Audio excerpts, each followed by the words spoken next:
Hello and welcome to the 15th episode of the Pepper Podcast. For those who are returning, welcome back. And if you are new, the Pepper Podcast covers a wide range of spicy events that occur in our daily lives. Two high school students tackle heated topics through discussion. I'm your host, Jay Mehta, and joining me is my co-host, Andy Watson-Osgunpen. And today's topic will be around culture in our society and how different perspectives have led to more diversity, collaboration, and ideas. Today, we are honored to have Tye Ebel as our special guest. Tye, would you like to give us an introduction to who you are and what you do? Yeah, guys, thanks for having me on today. Like you said, my name is Tye Ebel, and I work for the Consulate General of Japan here in Nashville. And in my role at the consulate, I'm part of what they call the culture team. So we put on a lot of different cultural events within our 5-state jurisdiction in general. And then in particular, I run our exchange program. So I have a scholarship program where we send folks over to Japan to study. As well as a work program called the Japan Exchange and Teaching Program, where we send recent college graduates over to live and work in Japan. So I think maybe bouncing off that, you say that you worked, you're the JET coordinator or Japan Exchange and Teaching, I believe that you said. What do you find the most engaging and fulfilling in your job as the JET coordinator? Yeah, so I'm a people person. So I really like, as part of my job, particularly in the fall around our recruitment season, getting out and visiting college campuses, talking to people who are interested in Japan, talking with people who are interested in having this kind of adventure of living abroad for a while after college. And so, yeah, I really like getting out there and meeting with the students, meeting with the faculty and staff at universities. Mm-hmm. And I guess that the tail end of a JET season is in the summer when we actually send the group off to Japan, and that's also a lot of fun. Getting everyone ready to go, and then greeting them to the airport and then bidding them farewell. Yeah, I think. Go ahead, Andy.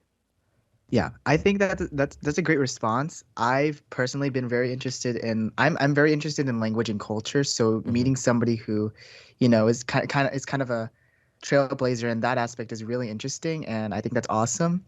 So I have a question. What programs do you implement to further the relationship between Nashville and Japan? Yeah, so we obviously I mentioned the exchange programs that I'm directly involved with running, the JET program and the MEXT scholarship program. So we've got a lot of events that we do right here in Nashville throughout the year. The biggest one is the Nashville Cherry Blossom Festival. That takes place each April. We are just one of the organizing partners. The chief organizer of that is the Japan America Society of Tennessee. And I believe this year they said it brought in about 40,000 people. So it's a huge event, kind of broadcasting Japanese culture as a whole. Lots of kind of pop culture gets pulled into that. The other big event that we do each year is in conjunction with Cheekwood Gardens. And that's in the fall, and it's the Moon Viewing Festival. And that's more focused on traditional Japanese culture. And then beyond those two big events, there are a lot of kind of smaller one-off events that take place throughout the year. And I thought the points that you brought up there were great. But just one question before I ask another. So what is the MEXT scholarship? Yeah, so the MEXT scholarship, it's run through the Ministry of Education, and we've got technically 4 scholarships that Americans can apply through. Starting from youngest, high school students are able to apply for specialized training programs, which kind of like going to a technical school in Japan. There's also an undergraduate scholarship to get an undergraduate degree in Japan. For current college students who are majoring in Japanese, and I guess for anyone in the Middle Tennessee area, the only place that has a Japanese major is MTSU, but there are several other schools in the area in the region with majors. There is a Japan Study Scholarship that covers a full year of language and cultural study in Japan. And then there's the Research Scholarship, and that's the one that we send people on the most frequently. And that's to do postgraduate research, to get a master's degree and or get a PhD in Japan. So And going off that, so the history of Japanese American culture. So like, when did it start? How did it expand into the Southeast and and present day connections? So what's interesting to me is I live like maybe 15, 20 minutes off of Nashville, and in my city there's not many Japanese people, if any. But the second I really enter Nashville, in the heart of Nashville, there's just so many. And especially I'm like Right. really like amazed when I go to these events, like the Cherry Blossom Festival, and I just never realized that there are actually that many Japanese people. Yeah. And for me, it's kind of like it's almost like heaven for me because I'm able to practice my Japanese skills, like the language skills. But it's just like I don't expect it to be the Southeast. I more expect a higher Japanese population to be in the West or the Northeast. And so how did that Japanese American culture really develop in the Southeast? Yeah, so I guess Japanese people first started coming in any real numbers to the U.S. back in the late 1800s. As you may remember from history class, Japan was a closed country for a few centuries until an American named Commodore Perry came over with a battleship and kind of forced the country to start opening up to Western trade. Once that happened, beginning, I believe, kind of in the 1880s and then kind of amping up into the early 1900s, a lot of Japanese migrated to Hawaii and the West Coast. Mm-hmm. To the best of my knowledge, the first major influx of Japanese folks into the Southeast, unfortunately, came during World War II, when the Mm-hmm. U.S. government forcibly removed Right. American citizens of Japanese descent, Yeah. from their homes and put them into internment camps, Yeah. some of which were in Arkansas. So at least temporarily, you saw a lot of Japanese come to Arkansas. Right. Those internment camps, Mm-hmm. but many did, I believe, move back west, once given the chance. Mm-hmm. Modern day, you mentioned like lots of Japanese in the Nashville area. Mm-hmm. I found that there aren't too many multi-generational kind of, there's no Japantown within our jurisdiction, Yeah. if that Yeah. makes sense. Again, most of that's on the West Coast. What you'll find in this area are a lot of more short-term residents. So people who are coming, you guys are probably aware, Bridgestone has their North American headquarters here. That's a Japanese company, despite Mm-hmm. the name. Yeah. Nissan, obviously here. Mitsubishi. We've got Toyota has a massive plant to the north of us in Kentucky and just to the south of us in Mississippi. So you wind up with a lot of Japanese investment, particularly in manufacturing in our area. Right. And that brings a lot of Japanese management and their families to come and live in the state for typically shorter periods, 1 or 2 years. But some, wind up settling and staying significantly longer than that. At least in Middle Tennessee, the highest concentration of Japanese seem to be living in the Franklin area. That just seems to be where everyone kind of settles. And I don't know if do you guys know about the Japanese schools here in the U.S.? No, actually. I don't believe so.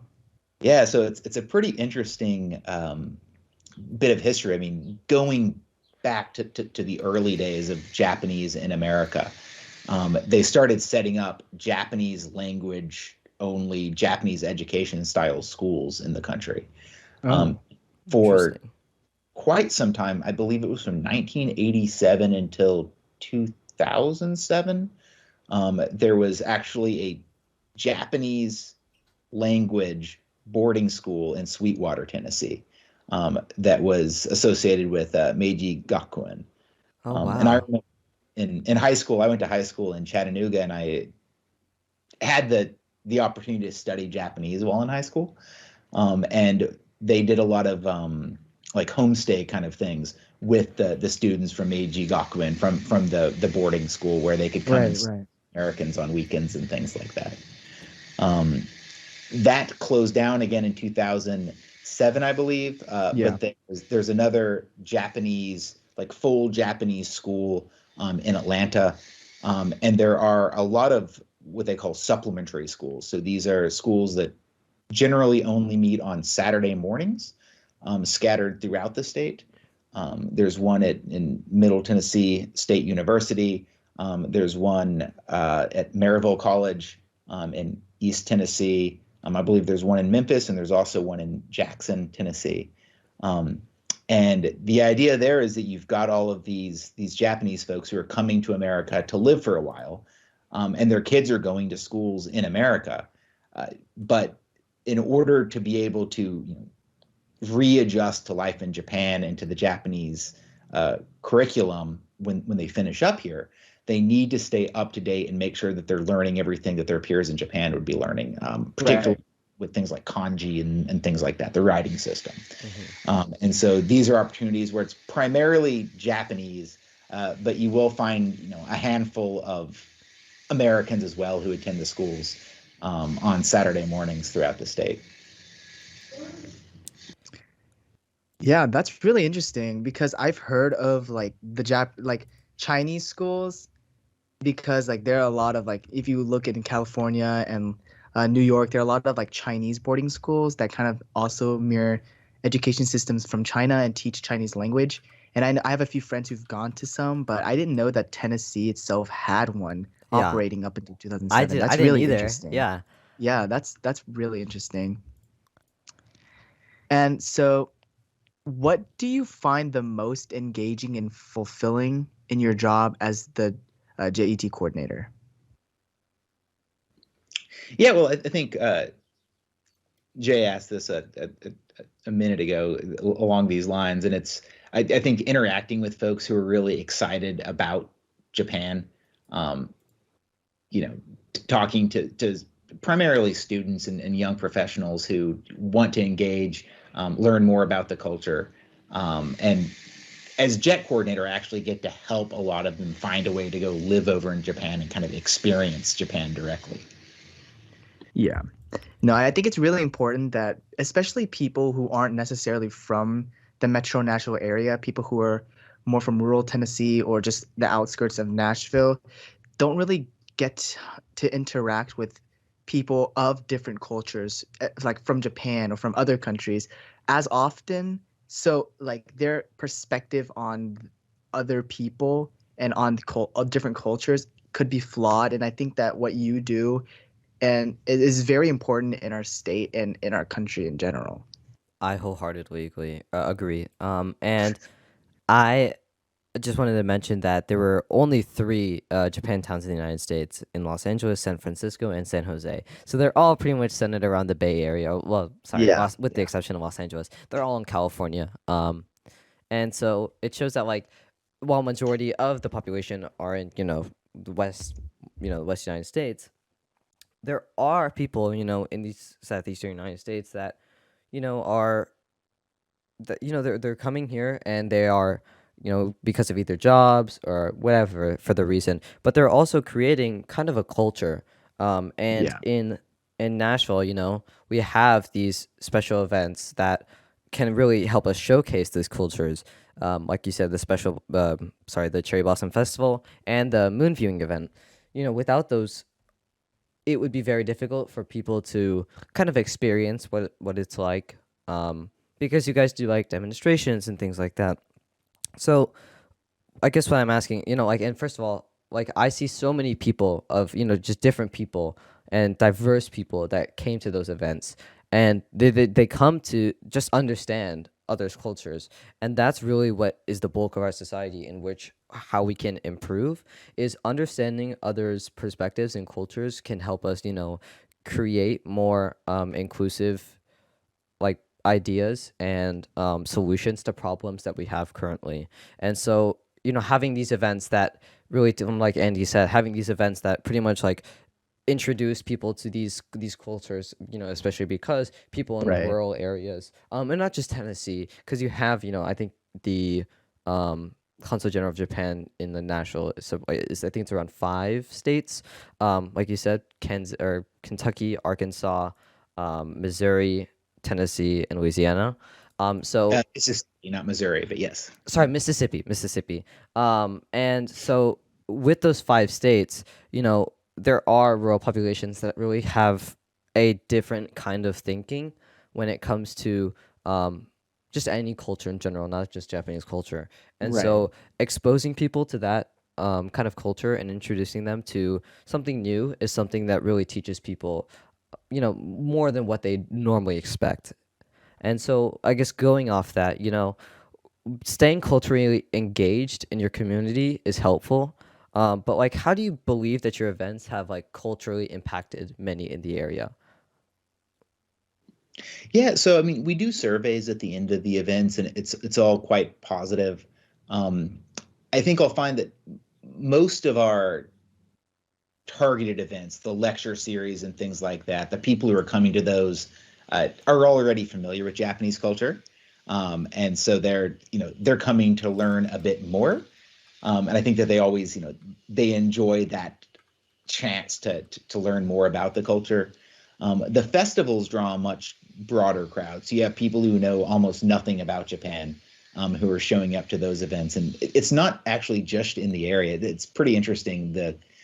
At the festivals, I'll meet people who drove 3 or 4 hours because they've Wow. got an interest in Japan. There's nothing quite in their area, Yeah. and so they travel because they want to engage with the culture. Hmm.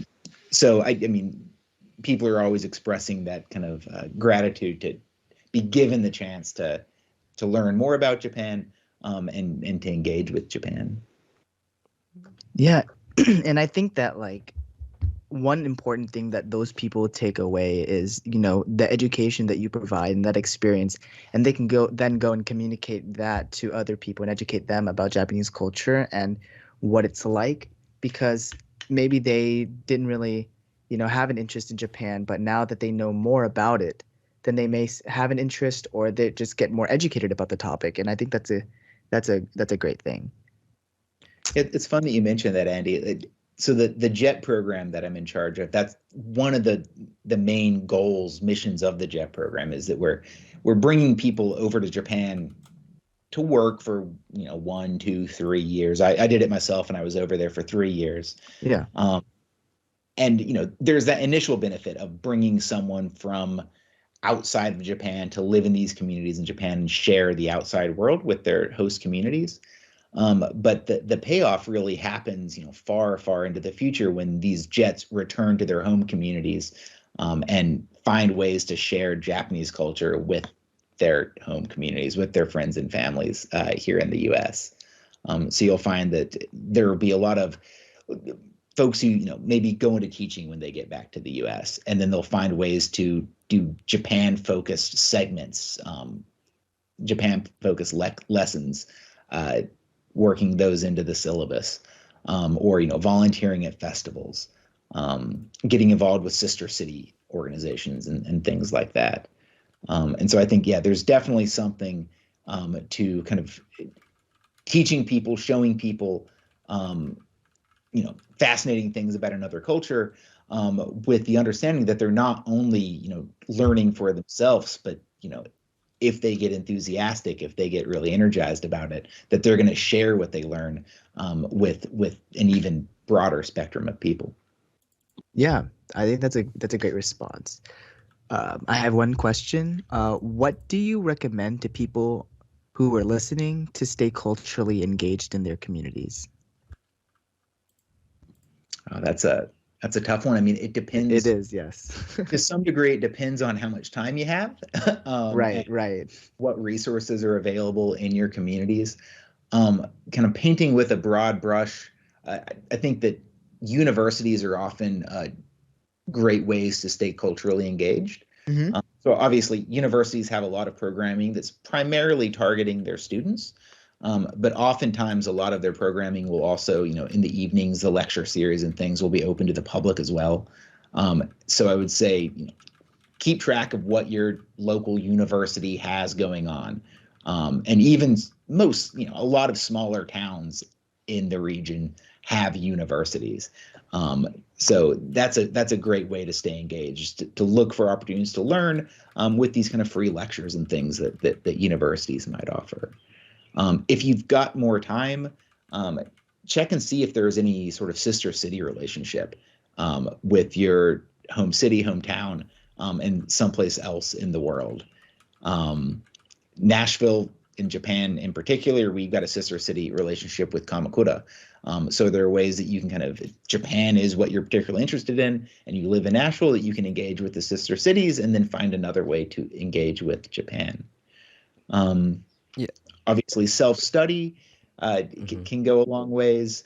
If you really want to devote some energy to it, you could look at hosting a foreign exchange student.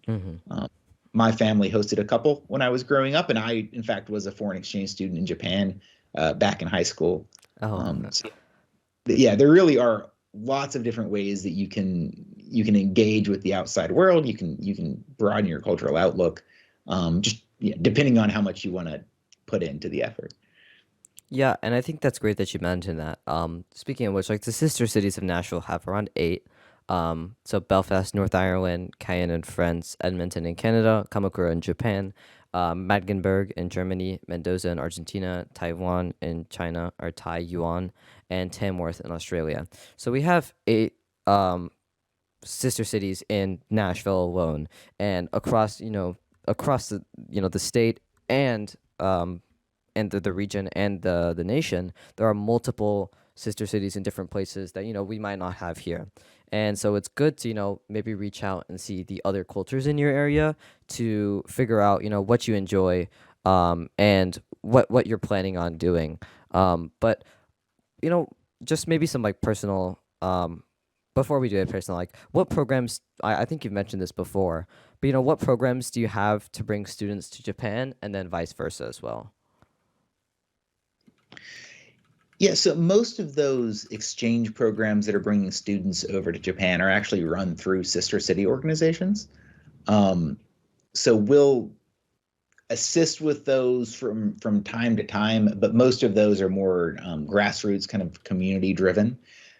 There are occasional programs run in conjunction with the Japanese government, like the Kakahashi exchange program, in which we'll select high school and sometimes college students to go over on exchanges to Japan. But there's not there's not a predictable timeline for those or a way to apply to those. They just kind of come up periodically when Japan notifies us of an opportunity. And then like also the major embassy, of course, is not Nashville. So where is that located? So that'll be in Washington, D.C. Okay. And yeah, I think that's an important distinction between an embassy and a consulate. If there's only one foreign mission in a country, that foreign mission is an embassy, and that's based at the national capital of that country. So the Japanese embassy in the U.S. is in D.C. The U.S. embassy in Japan is in Tokyo. When you're dealing with larger, wealthier countries that have lots of connections with each other, you'll often find that they have consulates as well. And so Japan has, I believe, 17 consulates spread throughout the U.S. 2 of them are in California. There's also one in Oregon and one in Washington, one in Hawaii, one in Guam, and one in Saipan. So just in that corner of the country, you've got a pretty high concentration of them. But yeah, sorry, back to your original question, the embassy is based in DC, and they deal with kind of national level things. The ambassador, for instance, is meeting with the House, the Senate, meeting with perhaps the president in certain situations, whereas the consul general, our boss, is meeting with governors and is meeting with state politicians, meeting with mayors, that sort of thing. And I guess going off what you said, how has the consulates discussions with governors and presidents of like businesses in the area. How has that really changed? I guess like the not necessarily the composition, or like have you seen a change in the way that things are run in a more sense of there's more collaboration and diversity? I mean, I think with anything like that, it ebbs and flows. Obviously, some administrations are more keen on engaging with diversity, or engaging with Japan than others. So I think it depends on depends on who's in charge. And so yes, sometimes you'll find really strong relationships, and then it quiets down for a little bit, and then it starts building back up again. But historically, there has been a lot of support and a lot of cooperation within our region, and particularly just to call out Tennessee and Kentucky, where Japan is the largest source of direct foreign investment for both states.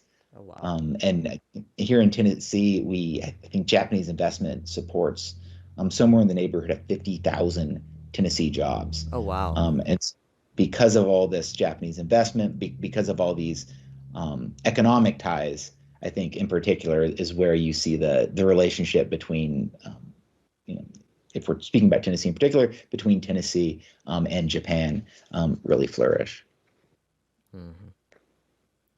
Yeah. And just going back to what you said about like the sister cities, I know in ninth grade so like 2 years ago for me, I was approached by my principal and he had like this paper, and there were apparently some like Japanese students from our sister city in Japan, and they were gonna come and like spend the week with like to see how a US school, like public school, worked. And unfortunately it was canceled due to COVID, but I thought that it would have been a great opportunity and for me to like help them and show them around how the school works in the US. And I think that it would have been a great experience, but unfortunately things didn't plan out. Yeah, COVID got in the way of a lot of things, and it's still getting in the way, unfortunately. But I think things are starting to open up. So for the last 2 years, for instance, it wasn't possible to go as a foreign exchange student to Japan to study abroad in Japan. And now we're able to start issuing those visas. Business visas are opening up. So we are starting to see some of that face-to-face exchange becoming a possibility again. I think it was interesting during the pandemic, seeing the way that a lot of different community groups tried to adapt by shifting over to Zoom engagement and pen pal kind of relationships, which was it was heartening to see that they were working to keep those things alive. But obviously, nothing quite beats the real deal of getting on the ground in a foreign country and having that kind of intensive experience. Yeah. And you mentioned that, oh, go ahead. Sorry. No, go ahead, Jay. So, and like how you said, like when you were younger, you were exposed to Japanese culture, and how you hosted some foreign exchange students, and how you went and you became a foreign exchange student yourself. How has it really kind of I guess developed your culture or your sense of culture for Japan, and eventually making you wanting to work for the Japanese consulate as the culture or JET director? Yes, I mean, going back, and I don't know if this is quite an answer to the question, but I remember in high school, before I went to study in Japan, before I went to have that homestay experience, I was actually pretty introverted. As a little kid, I wasn't introverted, but you get to high school, and well, you guys are living this world right now. And so, I got rather quiet, but when I went over to Japan, I think it was just, it was a different culture. And I think that the fact that I was unique over there and people were so excited to talk to me and engage with me, I really came out of my shell a lot.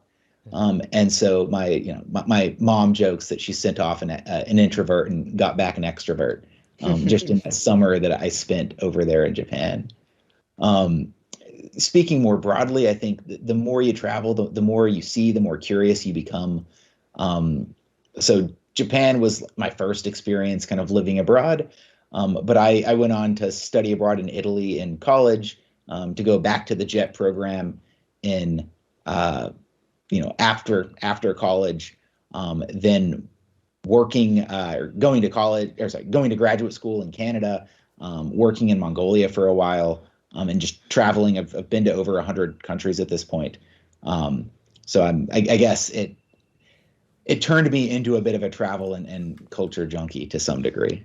Wow, you're very accomplished in that sense. Yeah, that's awesome. Yeah. I just wanted to ask this final question. What is your favorite thing about Japan? Man, my favorite thing about Japan. That's a tough one.